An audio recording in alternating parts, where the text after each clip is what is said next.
Hi, I'm Jeff Altman, the Big Game Hunter, and I've done a bunch of videos related to applying for jobs through the applicant tracking system. And Philip, I apologize if I mispronounced the last name, Koroy, K-O-R-O-Y, wrote back to me with a comment. Now, he saw my video entitled Avoid the Applicant Tracking System. Now, the videos probably had a few thousand views on YouTube, but he wrote this to say, and by the way, I'll have a link to the video in the show notes.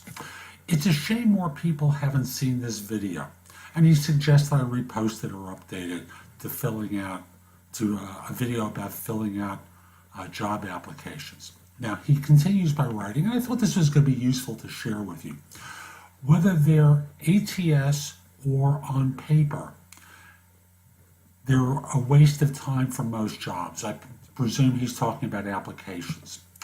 Although better to deliver a resume to the hiring manager, well-written job descriptions will indicate in the first paragraph who the job reports to. The first thing I do is go looking for a press release with that title. Companies go to great lengths to hide the names of their employees, but are only too happy to brag and boast in news releases. A press release can also give you a connection you can use in your cover letter. Dear Mr. Smith, I read in your recent press release that, and he ... This will separate you from the spam applications. One thing that's never talked about is the social connection in the hiring process. Work is the primary social outlet for many adults, so hiring managers often give greater weight to a candidate meeting their social needs rather than their skills. The code phrase is, we're looking for someone who's a good fit, which more or less means someone who will fill my social void. This is half of the jobs that are never advertised, and 85% are filled through networking. And that number is way high, it's 70%. And of the 70, well, I'll get into that later. This is half of the jobs that are never advertised. I'm sorry, I'm rereading the same thing. Finally, I remind applicants that a job is a two-way street. If you encounter excessive red tape, to run for the door. I was once interviewed by a bean counter who was livid about a 3-day gap in my work history.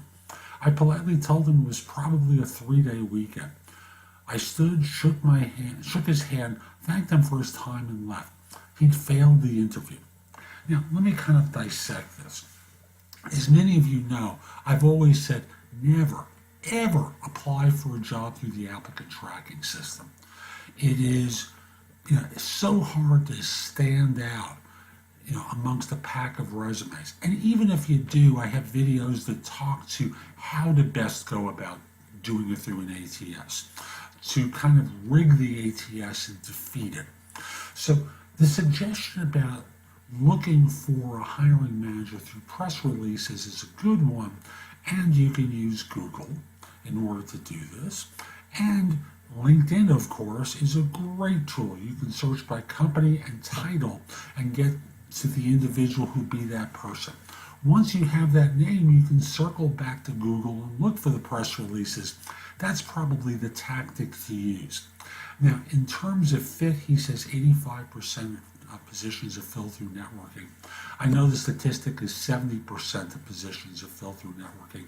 And of the 70% of them, or 49%, are filled because the person knows someone who you don't. Lastly, I find it's rude to walk out on people. You can just mentally reject them. You always want to create a great impression because this bean counter may have been having a bad day, just like you do.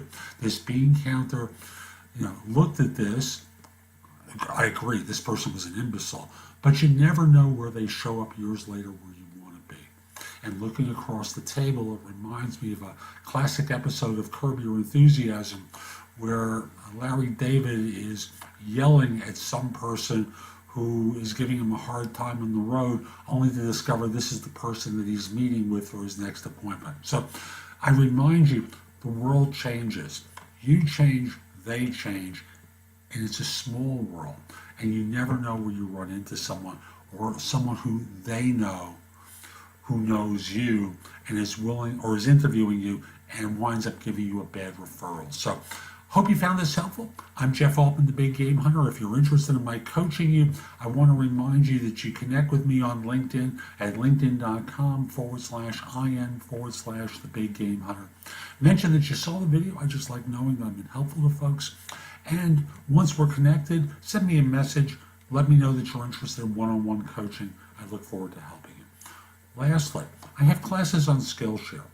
And even if you're not a member of Skillshare, there are opportunities for you to take my classes. If you become a member, use the link in the show notes because it will make it a lot easier for you. It'll give you 2 free months as part of your membership versus the 1 month that they open at the site. So at Skillshare, search for me by name. I have a bunch of classes up there and more to come. Hope you have a great day. Take care.